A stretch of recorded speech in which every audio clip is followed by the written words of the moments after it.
everybody. It's time for the XP Billionaires podcast. And if it's not, well, hit pause for now until it actually is time for you. I am Rafe Thegrim, and as always, joined by my wonderful and bubbly co-hosts, Sky Knight and Irene Rogue. Sky, how are you doing today?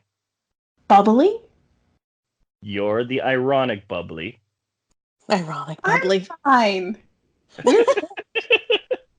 We're and now regular bubbly. Irene, how are you doing? Aw. I'm regular bubbly. I'll take it. I knew Sky would object. I mean, like... Or at least question me. So, I fought bubbly for a very long time until, I had random strangers telling me I was bubbly, and I'm like, okay, then. I'm just gonna lean in. All right. So now that I've thrown you guys off for a loop like I usually do, I feel like I've done my job for this episode, other than to actually give everyone else an episode. So let's get on that. So a while back, we had a fun little discussion where we pit villains against each other in an all-around, free-for-all, no-holds-barred combat scenario. Now, we're going to continue to focus on villains in this episode, but we're going to do it in a bit of a different way. And to explain that, I have someone here who's going to tell us all about that. Shall you? It's time for another good idea, bad idea. Thank you. I don't think I need to be able to say anything else describing what we're going to be doing here, but this week we are discussing the best and worst villains in RPG gaming based on our own individual criteria.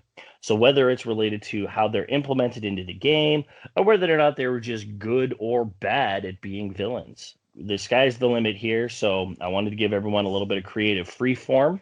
And with the standard formatting of our good idea, bad idea episodes, we'll each go around and discuss both our good and our bad at the same time before moving on. Now, since this is a discussion about villains, and villains aren't always revealed right away in a story, there is going to be some spoilers in our selections. We will provide spoiler warnings beforehand, and if you look at the description for our episode, you will see some timestamps for if and when that does happen.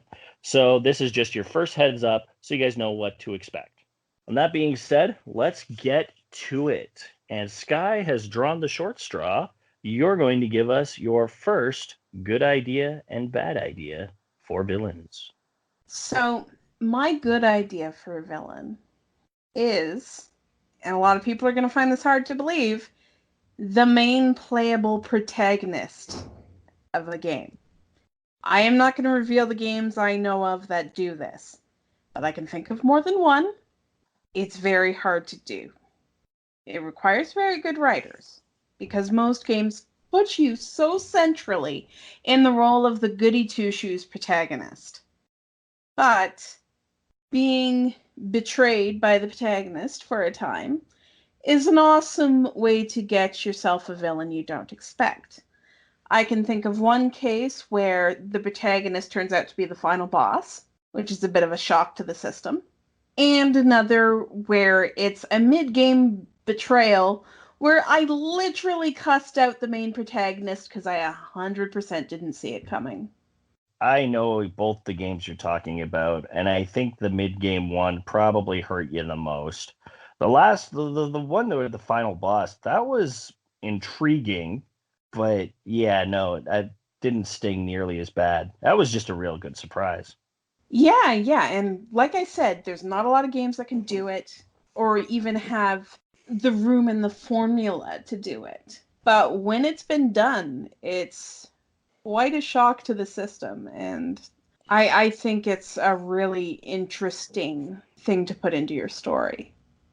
I'm going to just give a shout out, one minor spoiler to a game that does this, because I already talked about it at length during our 50 episode, Kratos Orion from Tales of Symphonia. Partway through the game, he's revealed to be an antagonist. He's not your main protagonist, but... I am talking about the main playable protagonist. I see.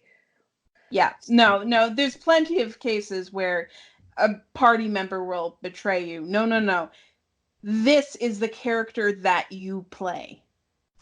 That you are directly in the role of. I was just gonna say, like, I liked that bait and switch though. Like I didn't see it coming the first time either, but the second time I played through, I could definitely see there was a lot more nuance to that character that I wasn't picking up on the first time through. Sure, and that's very common with that sort of thing. You know, you go like, "Oh yeah, okay, Yeah. I see it now," but it wouldn't have meant anything to me the first time. Yeah, exactly. This was like a meaningless pause. I just thought he was annoyed. Instead, he's going, fuck. Fuckity fuck fuck. I need to do this now, and it's going to be bad. All right. Let's move on to your bad idea. So my bad idea, again, it's more of a concept, but I do have a couple of specific examples. And it's the villain you only encounter at the very end. Sometimes called the true villain, quote unquote. Sorry, if I hardly see the final villain before the end of the game, it's really hard not to see them more than just an annoyance. Sorry, Marshall Godwin from Suikoden 5, I do not find you compelling. Sorry, final villain of Wild Arms 5, which I didn't bother to finish because I did not care about this villain. Villains who let everyone else do their dirty work, and you don't even really get to see how they were manipulating things behind the scenes, and that there wasn't really anything intriguing about them happening through the story. No. Just go away, villains. Yeah, I had that same problem with Xenosaga 2. Like the Patriarch Sergius, he was you'd see him here and there, but like Margulis was a way cooler villain, and he was working for Sergius. Like, I would have rather spent more time beating on Margulis, like having a second fight with him, rather than fighting this stupid Pope. Yeah, I mean, you gotta make us care. Well, maybe care is not quite the right word, but care about that final villain, you know? Like, if they are not fighting the party directly, show us what they're doing behind the scenes. We need to have that time to go say, all right, this guy is a menace and we need to deal with him. But you need time to get there. Like, it's just bad storytelling, in my opinion. Fair enough. All right. So, yeah, great choices there. Let's move on to Irene. So, what is your good idea for a villain?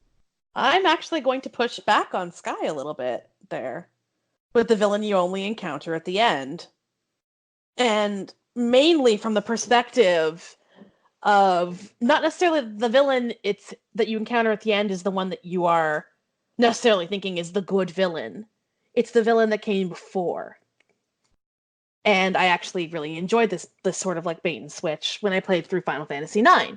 Specifically, I'm going to talk about Kuja.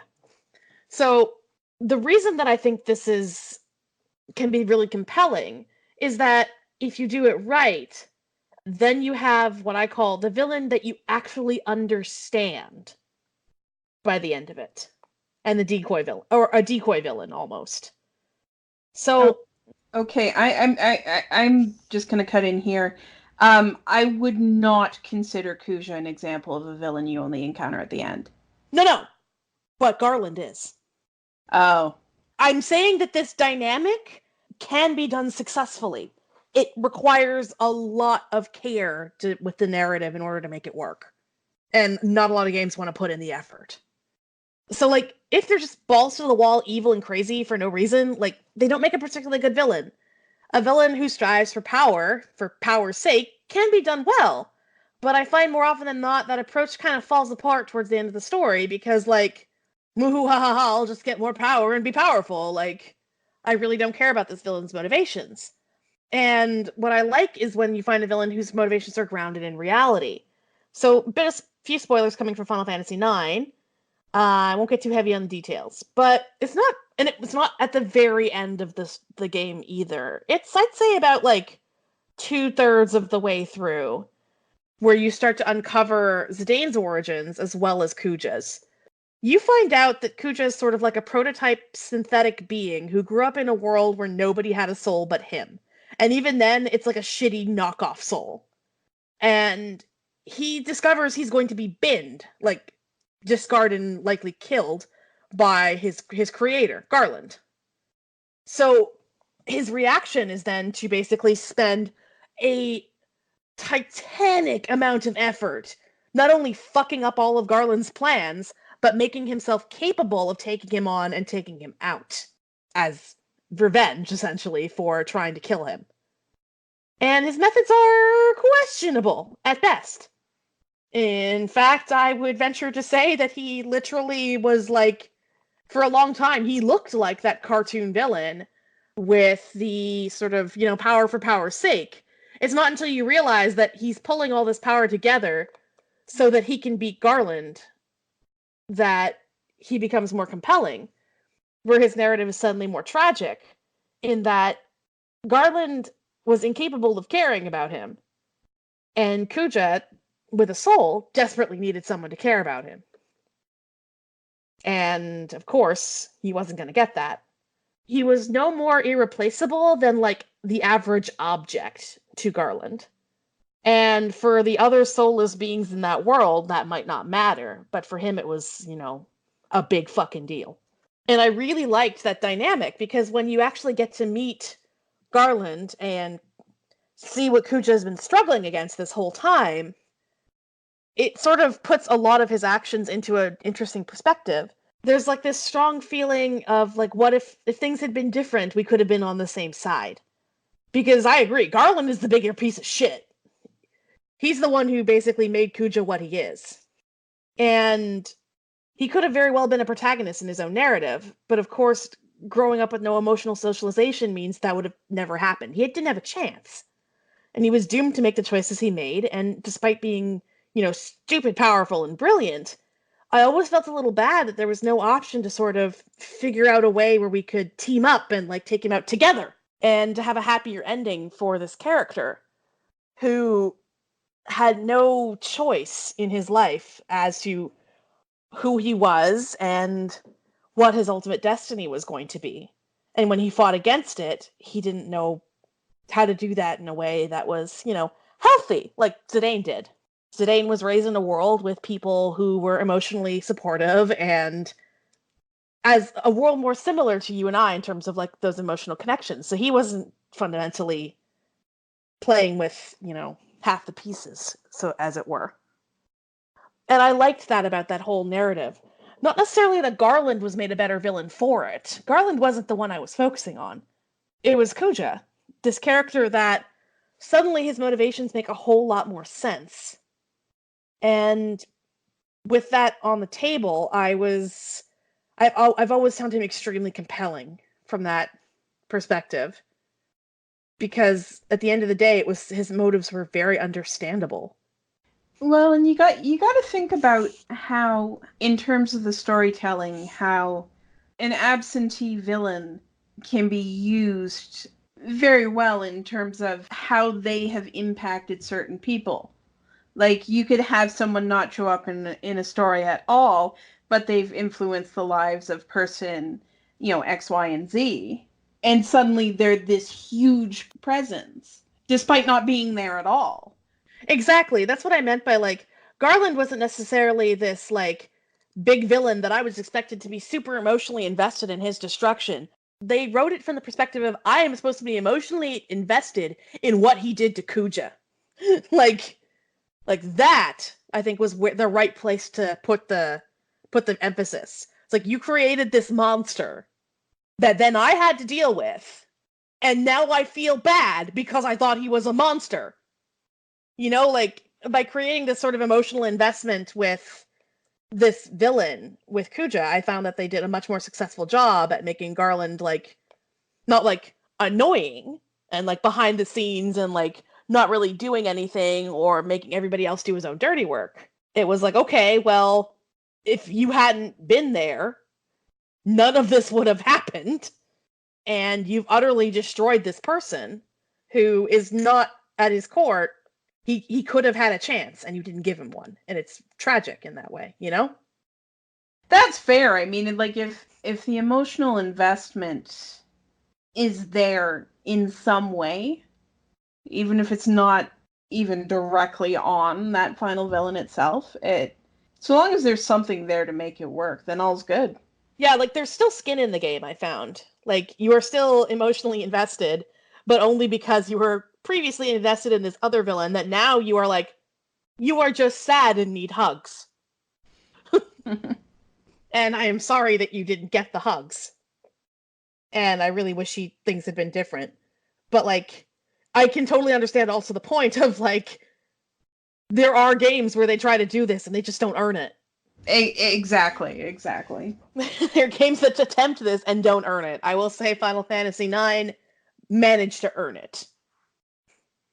At least they stuck the landing enough so that I wasn't like, who are you and why should I give a damn?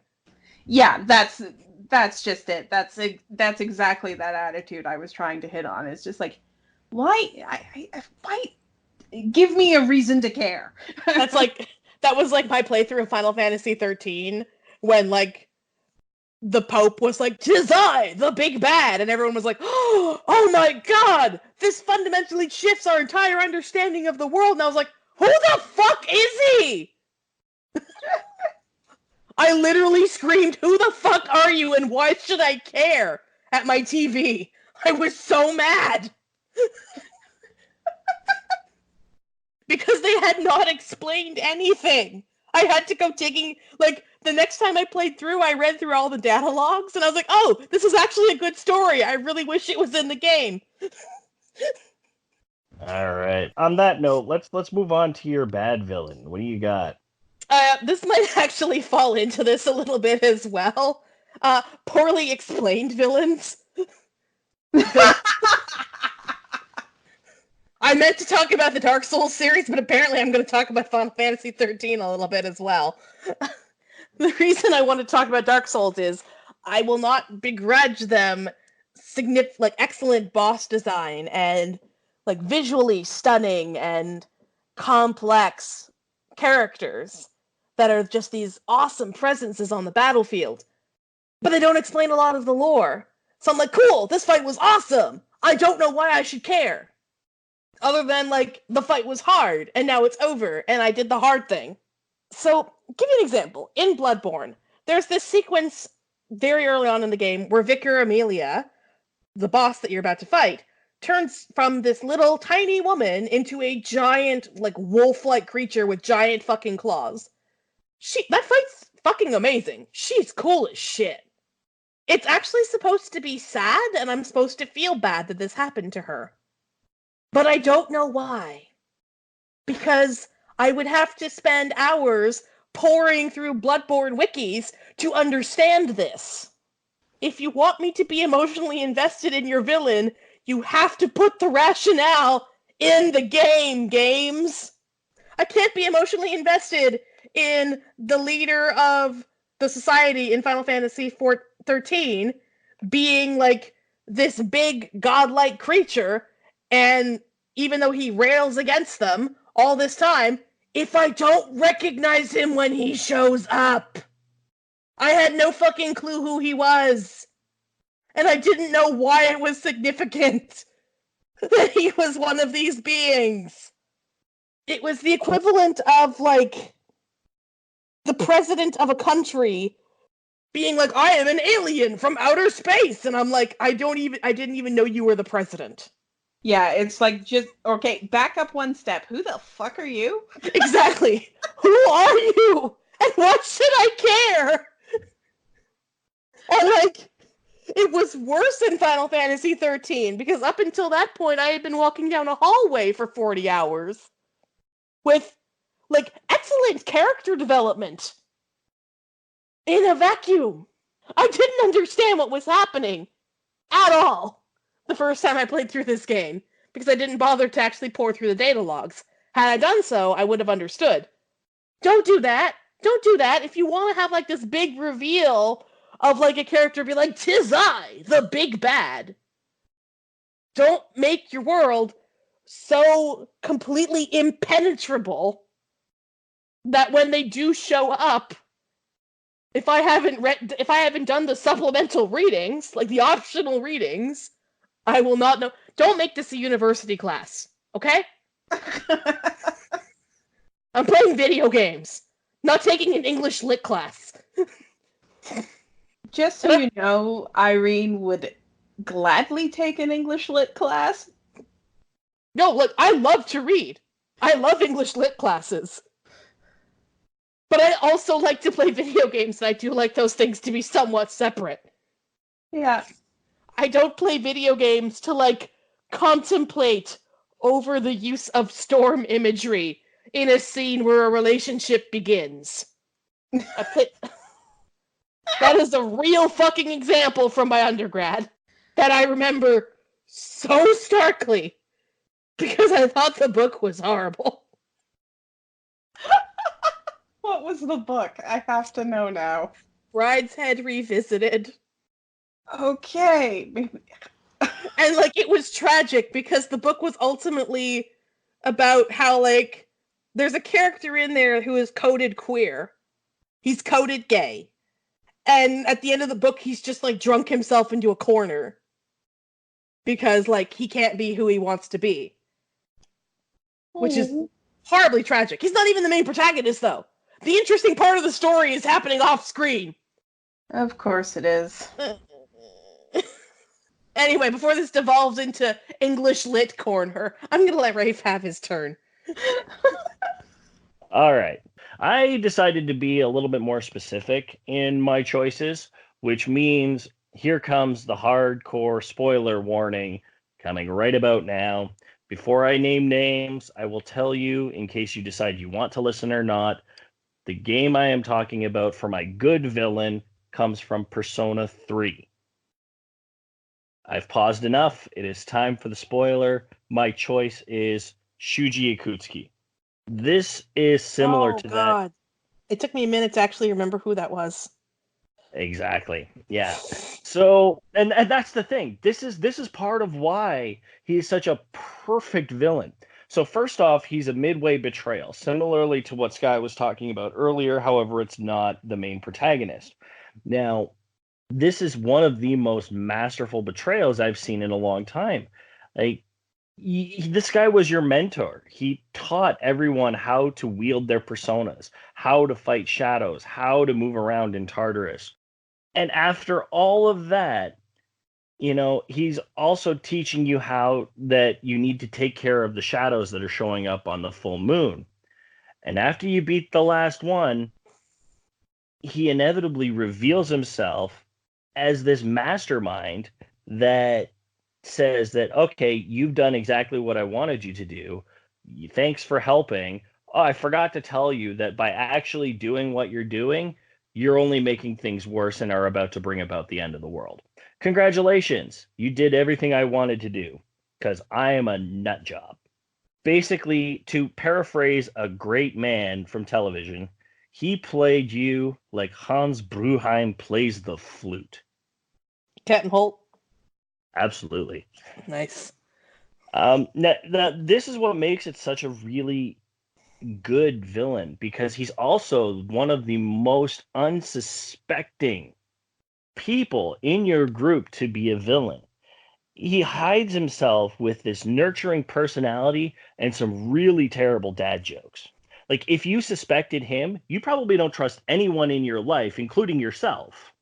So to be able to play that so perfectly, only to reveal your hand after your plan succeeds, that is a masterful piece of work, and I will give that nothing but respect.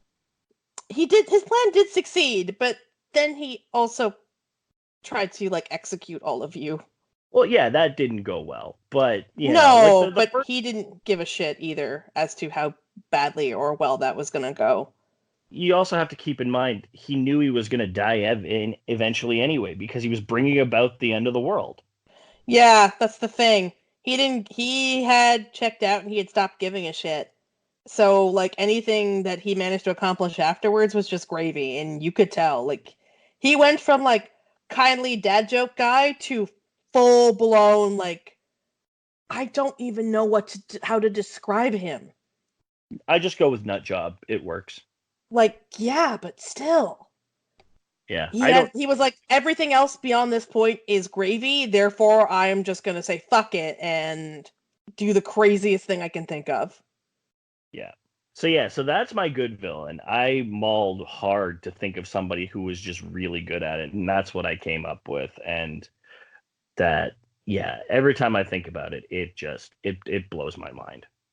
Moving on to my bad idea for a villain, I have tapped into our recent love of Pokemon, and I have chosen Giovanni from Team Rocket from Pokemon Red and Blue. Here's the thing. You have the unassuming gym leader who's hiding this mafia-esque style organization bent bent on crime and domination and whatever it is they're doing and stealing Pokemon and all this other stuff. You would think you would hire an elite team of just the best, good trainers, people who could actually like intimidate people with their Pokemon, but realistically, it's like he just grabbed random Joes off the street who were desperate for a job, didn't give them any training, and just threw them to the wolves. It's like, this is your mission, go do it. You give you generic rank and file Pokemon, a bunch of Rattatas, some, Ekans and Coughing here and there. Really nothing overly fancy that you could take care of throughout the game. And he expected them not to get beaten by a 10-year-old Pokemon trainer. It is probably the most horribly organized operation. I cannot understand why he didn't pick better people to work for his job. Like I have worked retail for the closer to 2 decades now, and oh my God, I have seen people who just get the job, go in without any training, and they expect you to make like so much of a sales target. That is not good business planning. You don't do that. You give a proper training course. You let these guys go and catch their own Pokemon. You don't just give them these like BS 100,000 Rattatas that you can catch on Route 1. Like it is really not, it's just not smart. It's not good business, and it's not good crime. And if crime is your business, you have to treat it like a good business. Giovanni did not do that. Except, why would he do that? Because his business is to, he wants to be powerful and rich. Why would he waste resources when he can just hire more mooks? But it didn't work. So? Capitalism doesn't work. Think that stopped any of them? I guess. But I was just like, come on, man. Like, you can't have expected to do well. And then just by seeing the error of your ways after, like, losing to this kid several times over and over again, once in an official capacity, it's just like, there was so many things wrong here. It was weird. It was. Yeah. But yeah, so that's my bad villain. It was poor planning from the get-go, and that's what we're ending our episode with. We're ending our episode with piss poor planning. Congratulations, everyone. I hope you enjoyed it. Bad villain trait, incompetence.